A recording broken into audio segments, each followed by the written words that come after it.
A woman who kept her inflammatory bowel disease symptoms a secret until it almost killed her is now urging others to seek medical help if they think something isn't right. Yeah, inflammatory bowel disease is a common condition. It affects the digestive system.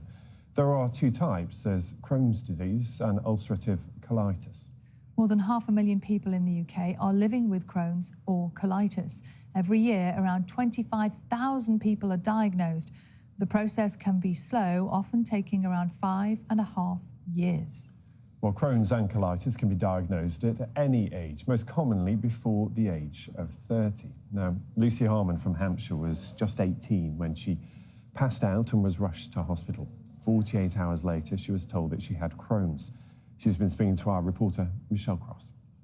Hi guys, it's Lucy here. Hope you're doing well. I was going to the toilet upwards of 50 times a day. I was losing blood in my stool. My hair was falling out. Lucy was 18 and had just started university when she started developing symptoms of IBD. I was losing quite a bit of weight and I was getting a lot of pain in my stomach sort of constantly. There was always something I could blame it on. It quickly became worse. I was just in agony all the time. I stopped eating altogether. I was terrified. I didn't want to tell anyone. I didn't tell my partner. I didn't tell my mum. I just sort of kept it to myself. No one really talks about poo because it's so taboo, especially when you're freshly 18. You've just become an adult. You've just started drinking. You want to sort of live your best life. And for me, when that all went wrong, it was really scary.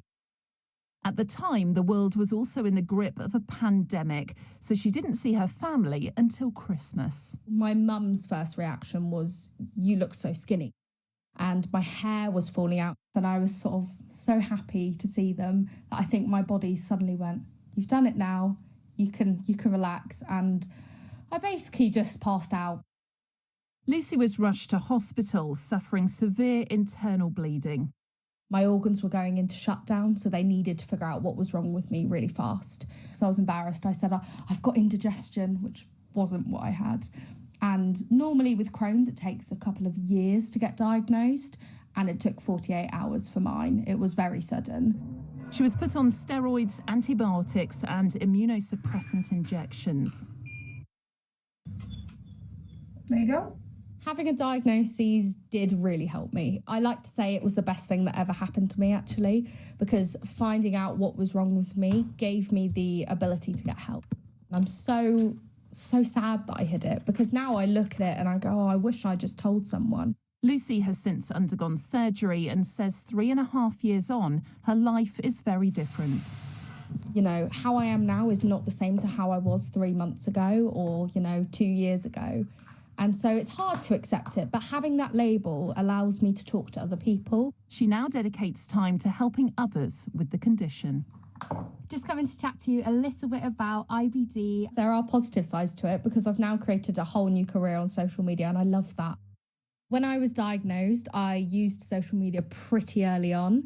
I think it was like a coping mechanism for me to begin with. It was a way of putting it out there and just getting out all my emotions and all my feelings about it. I think the main things I've learned about myself is that I'm far stronger than I realise. It's an awful condition and it's a day-to-day sort of struggle. I encourage everyone to talk about their health. And, I think you'd go to the doctors if you've got like a broken arm or something like that. So why wouldn't you go to the doctors if you've got a problem with your poo? Well, joining us now is Fern Howard from the charity Crohn's and Colitis UK. Morning to you. So Lucy's experience there was really striking, wasn't it? How common a story is that?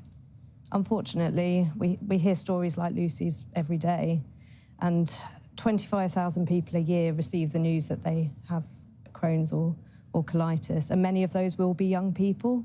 But for the quarter of people who are under 30 when they're diagnosed, they may dismiss their symptoms, they may delay seeking help. So this is why as a charity we're raising awareness about what the conditions are, what to look out for and what to do if you think that you may have inflammatory bowel disease. And that's the point, isn't it? People don't like talking about it. And that's what we all need to get over, is to be able to discuss it and get help if we need it, rather than just dismissing it as something else that might go away. Exactly. And at Crohn's and Colitis UK, we often use the term the poo taboo because whilst everyone goes to the toilet, we don't like talking about it.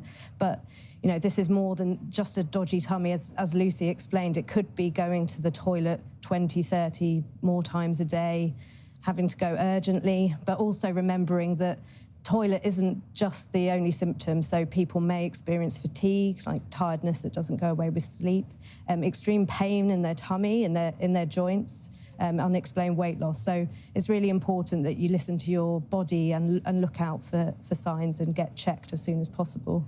So here today, what would the treatment be for someone who is diagnosed today? What happens?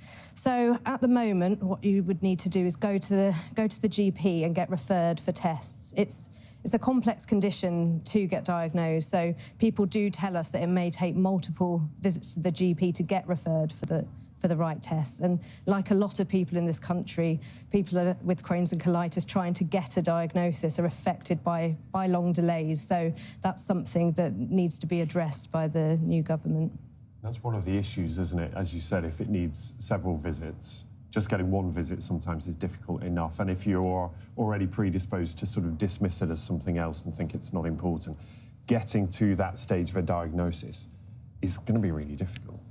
It is, and that's why, as well as raising awareness with people, we need to also make sure that GPs understand the conditions, that they are referring people for tests at the right time, and that people are getting that diagnosis as soon as possible.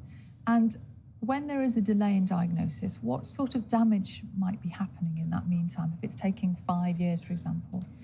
And as Lucy's story shows, delays to diagnosis can mean that there are serious complications. You can end up in A&E, you can end up having emergency surgery with parts of your bowel removed. It's really serious, but if checked, if diagnosed, if treated, then it will improve people's outcomes and it will mean that you can live the life that you choose. What does normal treatment look like?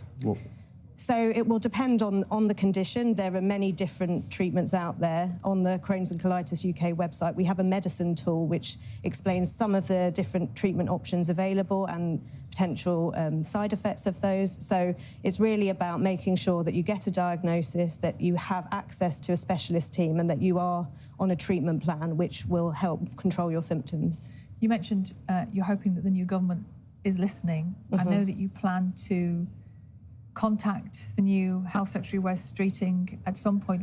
What do you want to say to him? So I think we recognise that the NHS is under extreme pressures, and our Crohn's and Colitis UK nurses are working really hard to make sure that patients have fast access to treatment. But like in many departments, these teams are very stretched.